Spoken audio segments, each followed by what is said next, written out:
देना जरूर पूर्वजों को, इस्माइल दे देना। लोग कहते हैं ये 16 दिन अच्छे काम नहीं करना चाहिए, 16 दिन ये मत लो, 16 दिन वो मत लो। कौन सी पुराण में लिखा है? एक बार मुझे वो पुराण जरूर बताना कि 16 दिन ये सामान मत खरीदना, 16 दिन ये चीज मत लेना। क्योंकि शिव महापुराण में और शास्त्रों में वर्णन आता है कि 16 दिन श्राद्ध के हैं, ये पूर्वजों के हैं।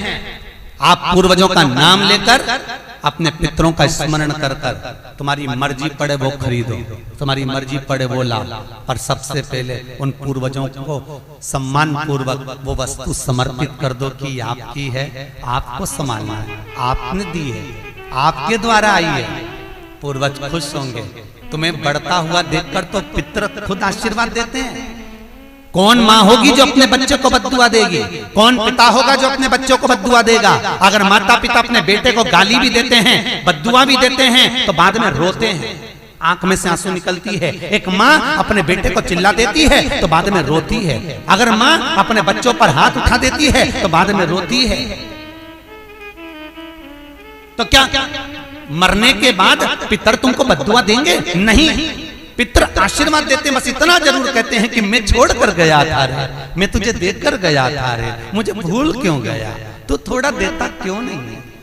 मेरे को अन्न का भाग देता क्यों नहीं है? बस वो याद करते हैं, वो आपसे मांगने की, क्योंकि आप उसके पुत्र हो, आप उसकी संतान हो, आप उसके वंश के हो, आपसे ललकता है उसको, किसी दूसरे से नहीं।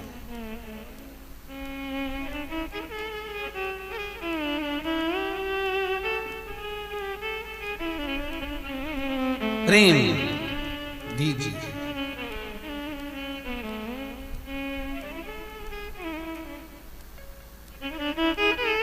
भले कोई किस भाव से आए उसका आदर हो, उसका सम्मान। कई लोगों का प्रश्न होता है, गुरुजी हम 4 भाइयों का परिवार है, पर पितृ दोष मुझ पर ही क्यों आ रहा है? मैं क्यों तकलीफ भोग रहा हूं? मेरे को ही क्यों कष्ट आ रहा है? मेरे ही क्यों पांव दुख रहे हैं? मेरे घर में क्यों ऐसी परेशानी आती है? सबकी सब तो सुखी है। ध्यान रखना, पितरों का जिससे लगाव होता है और जिसको पितरों ने दिया होता है, पूर्वजों ने दिया होता है, भगवान ने दिया होता है, लालसा उसी से होती है। भीख मांगने वाला, भिक्षा मांगने वाला भिखारी भी होता है, भिक्षुक भी होता है। तो गाड़ी देख लेता है कि 4 व्हीलर गाड़ी से आया है तो सेठ जी 10 रुपया देगा। कोई पैदल जाता है तो भिखारी भी सोचता है बेचारा क्या देगा, उसके पास तो खुद नहीं, पाँव में चप्पल नहीं पहना है, फिर भी हाथ फैला देता है कि दे दे तो ठीक है, नहीं तो कोई गाड़ी वाला तो देगा ना मुझको। उसी तरह घर के पूर्वज, घर के जो आहूत होते हैं, घर के जो पितर होते हैं, घर के जो वासुक होते हैं, घर के जो पूर्वज होते हैं, आशा उसी से लगते हैं जो दे सकता है। जिसके पास है ही नहीं उससे क्या आशा रखेंगे? जिसके पास कुछ है ही नहीं उससे आशा रखना क्या?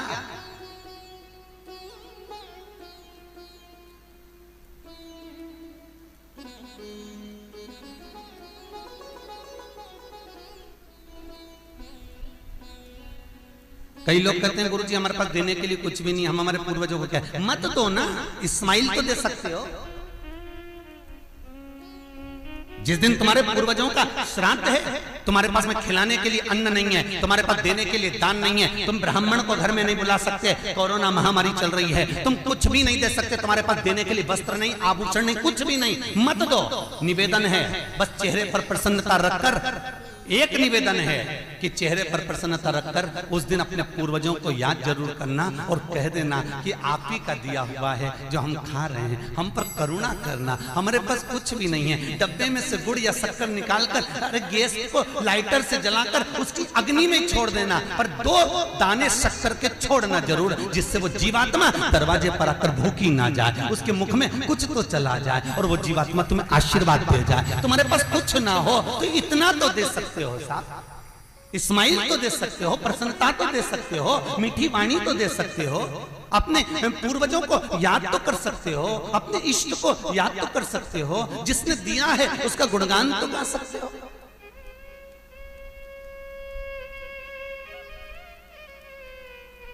एक नई नवेली दुल्हन को पति ने एक नई नथनी लाके दे दी।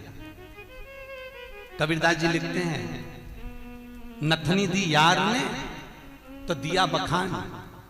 यार ने केवल एक नथनी लाकर दी है, पति ने केवल एक नथनी लाकर दी है, सोने की बड़ी सुंदर, सबको दिखा रही है, घूंघटे में उघाड़ उघाड़ कर दिखा रही है, मेरे पति ने दी है। झुमका बार बार दिखा रही है, मेरे पति ने दी है, मेरे पति ने दी है। एक नथनी मात्र 2000, 5000, 10,000, 20,000, 25,000, 50,000, 1 लाख, 2 लाख की नथनी पति देता है तो सारे जगत को दिखा देते हो। वो परमात्मा देता है तो किसको क्यों नहीं बोलते कि उसने दिया है, उस पूर्वजों ने दिया है। वो छोड़ कर गए थे तो हम खा रहे हैं, अगर वो छोड़कर नहीं जाते तो रोड पर मिल जाते। लोग कहते हैं हमारी माँ ने हमको क्या दिया, हमारे पिता ने हमको क्या दिया, सब उसको देकर चले गए। भले वो किसी को दे जाएं पर आशीर्वाद लिए बगैर मत जाने देना। भले वो कितना भी पक्षपात करें, भले वो कितनी भी बेईमानी करें, भले वो कितना भी कपट करें, वो सारी जायदाद उठाकर किसी को भी दे दें, पर उन माता पिता का सम्मान जरूर करना, क्योंकि वो मरते मरते आशीर्वाद जरूर दे जाएंगे कि मैंने तुझे कुछ नहीं दिया, ले मैं तुझे आशीर्वाद देता हूँ, और तुम्हें आशीर्वाद मिल गया तो तुम निहाल हो गए। वर चाहिए, आशीर्वाद चाहिए, धन दौलत नहीं। श्राद्ध पक्ष की कथा कहती है, ये श्राद्ध पक्ष का जो वर्णन गरुड़ पुराण में कहा गया कि जीवात्मा सबसे पहले जाती है तो घर पर जाती है, जैसे जट्ठा और मट्ठा की कथा।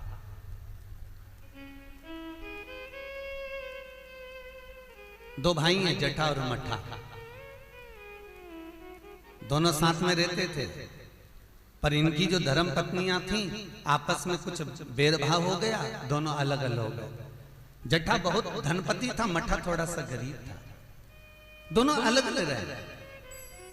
जट्ठा का बिजनेस अच्छा चलता है, जट्ठा का धन बहुत सारा है, संपदा बहुत सारी है, क्योंकि माता पिता का सारा धन जट्ठा ने अपने कब्जे में रख रखा था। सारे माता पिता की जितनी प्रॉपर्टी थी, जितना वैभव था, जितनी सत्ता थी, जट्ठा ने अपने कब्जे में रख ली थी। और मट्ठा ऐसे ही बेचारा सहज भाव का, भोला भंडारी, सरलता का भाव वाला चल दिया, अपना बोरी बिस्तर उठाया, अपनी पत्नी के साथ, बच्चों के साथ चले गए।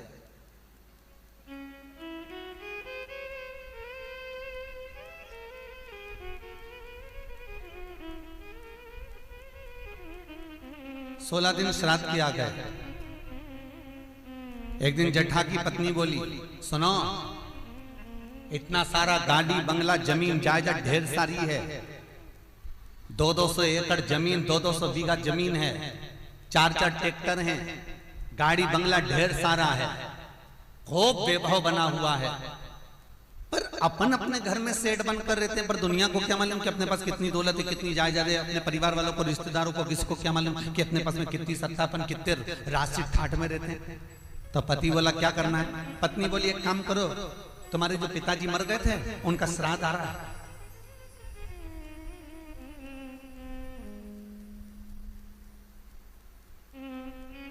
तुम्हारे जो पिता चले गए थे उनका श्राद्ध आ रहा है,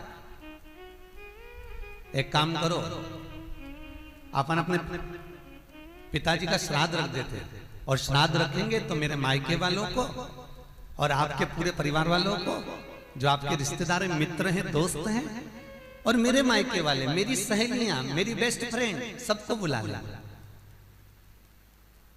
और उनको बड़े प्रेम से अपन भोजन करा देंगे।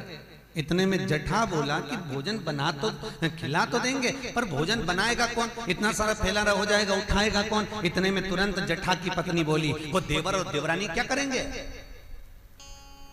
बाप तो उनका भी था, पिता तो उनका भी था, वो आए देवरानी, और देवरानी आकर भोजन बनाए और देवर आकर बर्तन मांजे। चलो निमंत्रण सबको देने जा रहे हैं तो उनके घर भी चल जाए। आवाज लगाई, मट्ठा, अरे ओ मट्ठा। मट्ठा ने दरवाजा खोला, छोटा सा झोपड़ा, गोबर से लिपा हुआ घर। मट्ठा हाथ जोड़कर बोला, बड़ा भाई आया है, बैठो भैया, हम बैठने नहीं आए तेरे घर में, कल पिताजी का श्राद्ध है, तेरे को बर्तन मांजने आना है, दुल्हन को भोजन बनाने आना है। श्राद्ध पक्ष में हमने ब्राह्मणी ढूंढी थी, बामनी भोजन बनाने वाली मिल नहीं रही है, सब लगी हुई है इधर उधर। देवरानी को ले आना।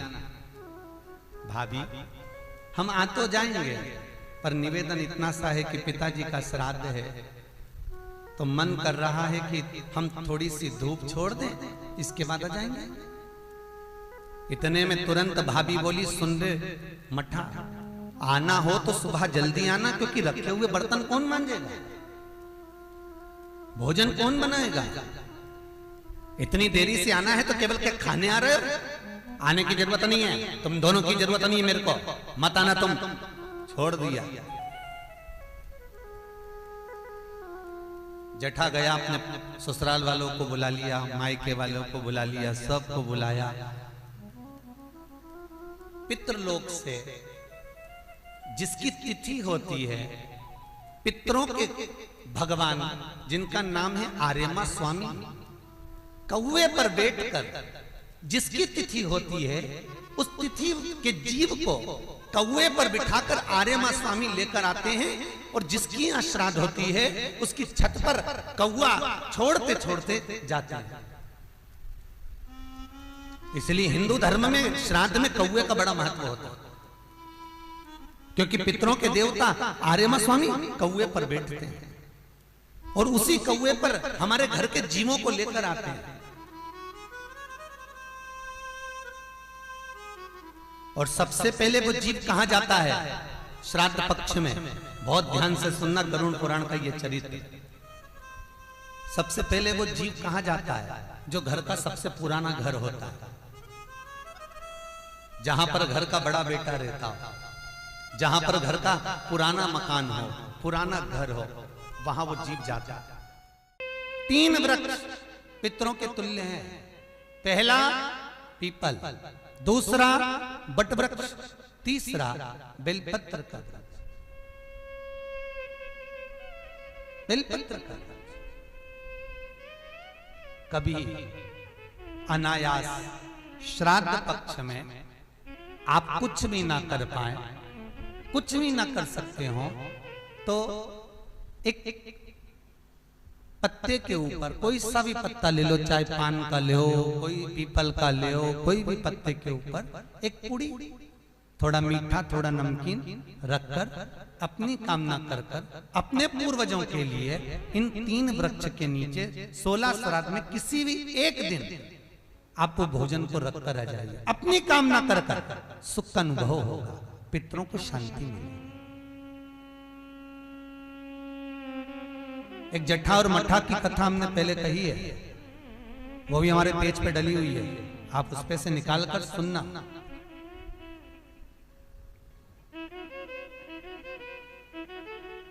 उसमें भी हमने व्याख्यान वर्णन करा जट्ठा मट्ठा की कथा। 3 वृक्ष पितरों के तुल्य हैं,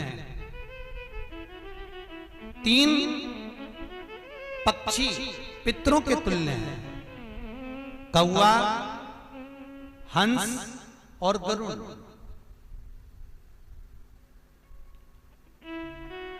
एक कौवा और एक स्वान, कुत्ता, ये 2 ऐसे होते हैं जिनको 20 मिनट पहले, आधे घंटे पहले, 1 दिन पहले, 24 घंटे पहले, 48 घंटे पहले क्या होने वाला होता है, कौवे को और स्वान को भान हो जाता है। क्यों?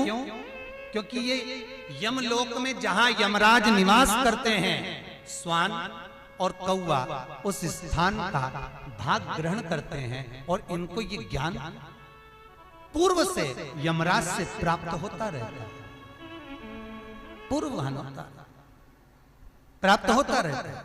एक कौवा एक स्वान, कोई घटना घटने वाली होती है तो कुत्ता रोने लगता है,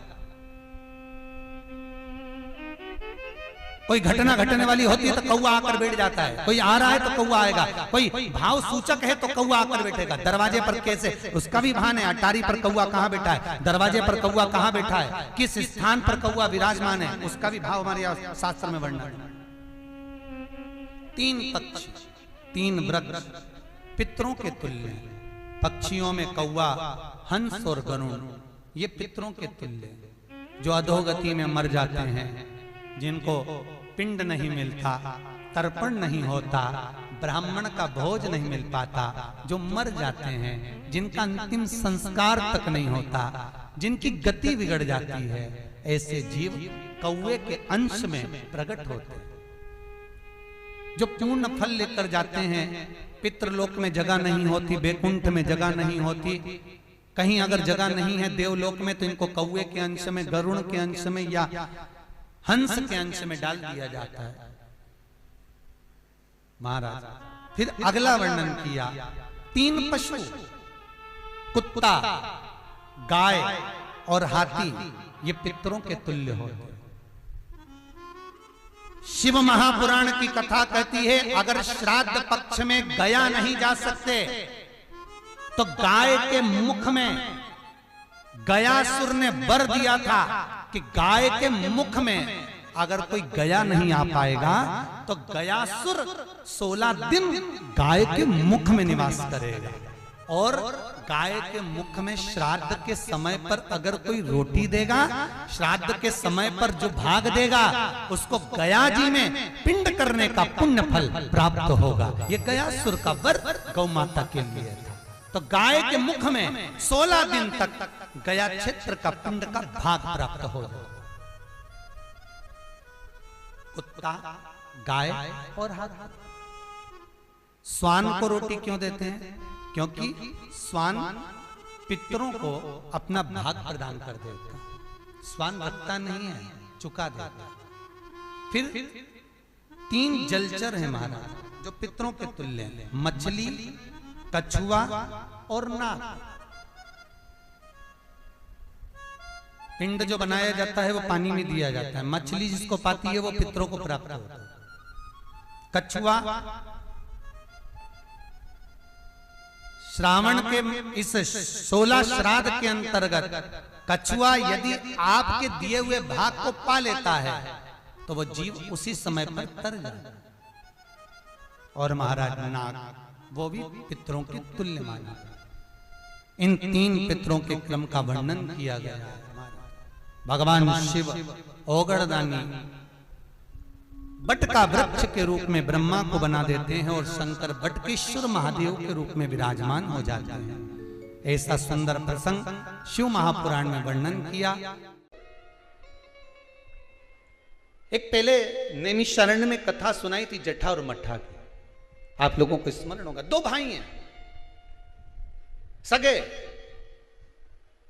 जटा की पत्नी बड़ी तेज थी, उसने पूर्वजों का पूरा धन अपने पास में रख लिया। श्राद्ध पक्ष में जटा और मट्ठा की कथा का स्मरण होना चाहिए, पितृदोष से मुक्ति होती है। जटा की पत्नी बड़ी तेज थी, अपने पूर्वजों का धन पूरा रख लिया।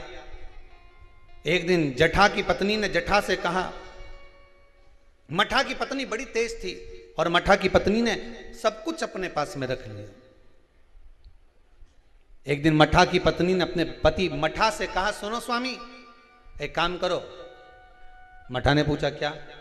अब तुम्हारे भाई का तो कोई रोल रहा नहीं है, सब कुछ अपने पास आ गया है, क्यों फालतू का खर्चा करते हो, उसको घर में रखते हो, अलग करो। मट्ठा ने आज जटा को बुलाया, जटा सुनो, अब हम तुम्हारे साथ नहीं रहना चाहते,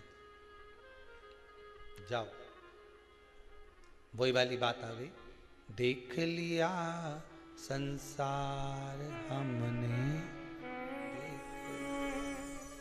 सब मतलब के यार हमने देख। तुम देते रहोगे, दुनिया को अच्छे लगोगे, देना बंद कर दोगे, दुनिया के लोगों में बुरे हो जाओगे। कोई तुम्हारे यहां मांगने आया, भैया देना 10,000, तुमने निकाल कर दे दिया, जी जी बहुत जोरदार, काका जी बहुत जोरदार। और दूसरी बार मांगने आया और तुमने नहीं दिया, फिर तो फोन आना ही बंद। सब मतलब के यार हमने देख लिया, देख लिया, कौन पूछे। मट्ठा ने हटा दिया जटा को, जटा चले गया। जटा ने कहा, भैया कुछ प्रॉपर्टी का हिस्सा तो दो। काय की प्रॉपर्टी?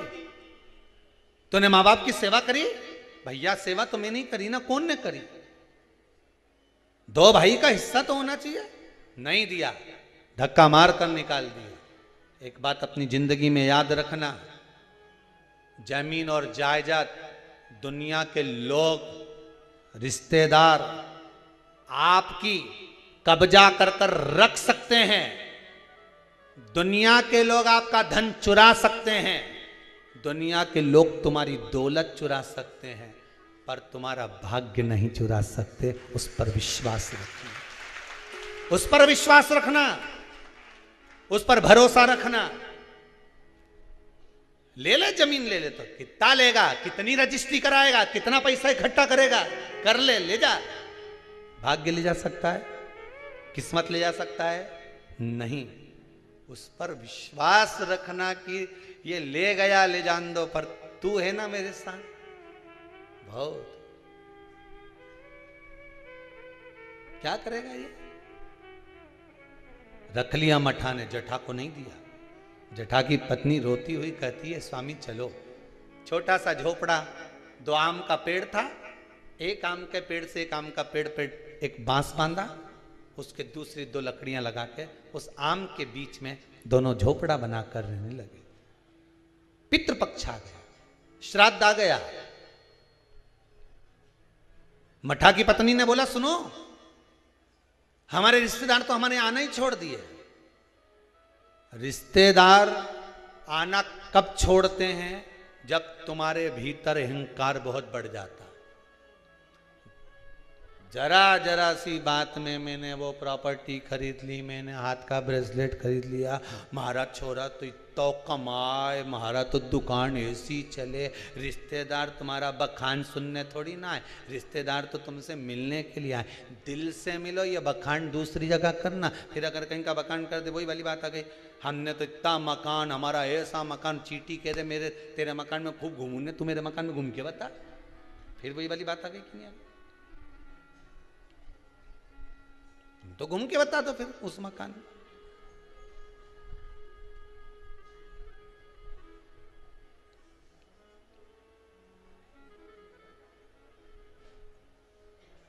घूमो जितना घूमो। अब मठा की पत्नी ने कहा अपने यहाँ रिश्तेदार नहीं आ रहे। अब इतना अपने जोरदार कलर करवाया मकान में, कितना जोरदार जोरदार फर्नीचर बनवाया, और कोई देखने नहीं आए तो काय का मतलब? एक काम करो, तुम्हारे पिताजी का श्राद्ध आ रहा है, तुम्हारे दादाजी का श्राद्ध आ रहा है, श्राद्ध पक्ष आ रहे हैं 16 दिन श्राद्ध के। एक दिन ऐसा कर लो, सारे रिश्तेदारों को बुला लो श्राद्ध में, पंडित जी के भी बुला लो। और सुनो, अपन श्राद्ध करते हैं, सारा रिश्तेदार आएगा तो अपना मकान देख के तो जाएगा। श्राद्ध करा, ठीक है, खीर बनवाई, पूड़ी बनवाई, सब बनवाया।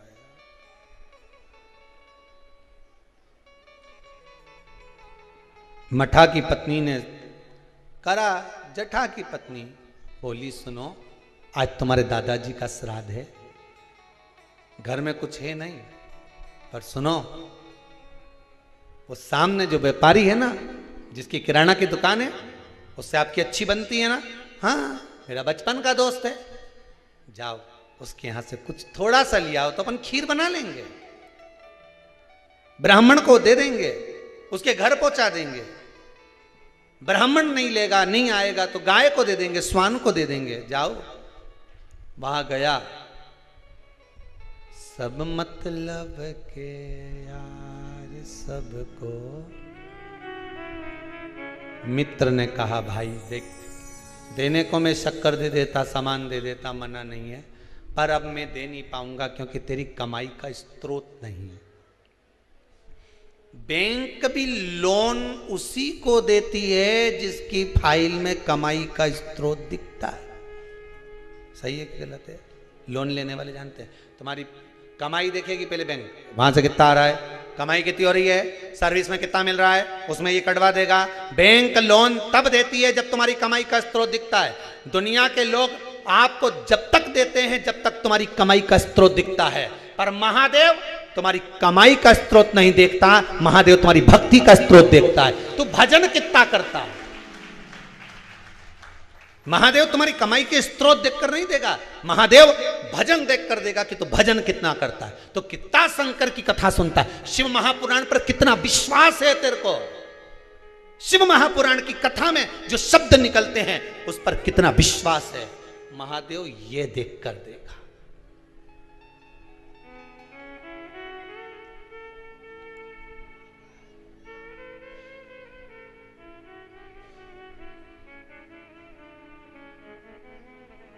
अब विश्वास, मित्र ने मना कर दिया, मैं नहीं दे सकता तुझको, भाई मत दे, पर इतना तो दे दे कि मैं कंडा जलाकर, गोबरी जलाकर, गाय का गोबर जो है सूखा हुआ उसको जलाकर थोड़ी सी घी शक्कर ही छोड़ लो। शक्कर नहीं दूंगा, महंगी है। इतना सा गुड़ दे दिया, इतना सा घी डाल के दे दिया, ले जा। कटोरी में घी और गुड़ लेकर आया। जठा की पत्नी ने कहा लाए कुछ खीर बनाना। खीर नहीं है, ये गुड़ शक्कर है। कोई गुड़ और घी है, कोई बात नहीं, मैं कंडा जलाकर धूप दे दूंगी। अभी घर में पोछा लगा लूं, झाड़ू लगा लूं, दरवाजा पे पानी छीट दूं, थोड़ा सा चौक पोड़ दूं, दरवाजा पे फूल रख दूं, दरवाजा पे कर दिया। उधर पितृलोक से पित्र आए। सबसे पहले पित्र जो पुराना घर होता है वहीं जाते हैं, क्योंकि अंतिम संस्कार जिस घर से होता है पितृ सबसे पहले उसी स्थान पर पहुंचते हैं, जो पुराना मकान, भले वो किराए का क्यों ना हो। सबसे पहले पितृ वहां पहुंचते हैं। पितृलोक से पित्र आए, दरवाजे पर पहुंच गए। जैसे ही सबसे पहले मठा के घर में गए तो क्या जाकर देखा कि वहां तो रिश्तेदार पूरी सब्जी खा रहे हैं। सारे के सारे रिश्तेदार चकाचक भोजन कर रहे, ना तो धूप छूटी, ना गाय का दिया, ना स्वान का दिया, क्योंकि इनको तो श्राद्ध केवल लोगों को दिखाने के लिए करी थी। वहां तो ना तो धूप छूटी, ना गाय का भोजन दिया, ना स्वान का भोजन, ना कौवे का भोजन, ना ब्राह्मण भोजन दे दिया। पितृ भूखे, विचार करा क्या करें कि छोटा छोरा रे, हमारा पोता रे छोटा, पर उसके घर में कुछ भी नहीं, क्या देगा वो। फिर भी चलो भूखे रहेंगे साल भर। पितृ पक्ष में अगर पितरों को भोजन नहीं मिलता, साल भर भूखे रहते हैं।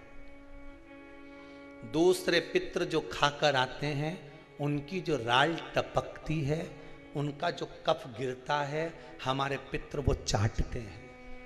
वो चाटते हैं तो बद्दुआ देते हैं कि मैं तब भरा पूरा छोड़ कर आया था, इतना देकर आया था, कम से कम आज मुझे कंडे पर घी और शक्कर ही छोड़ देते, गुड़ का ही भोग लगा देते, कम से कम मुझे राल चाटने को तो नहीं पड़ता।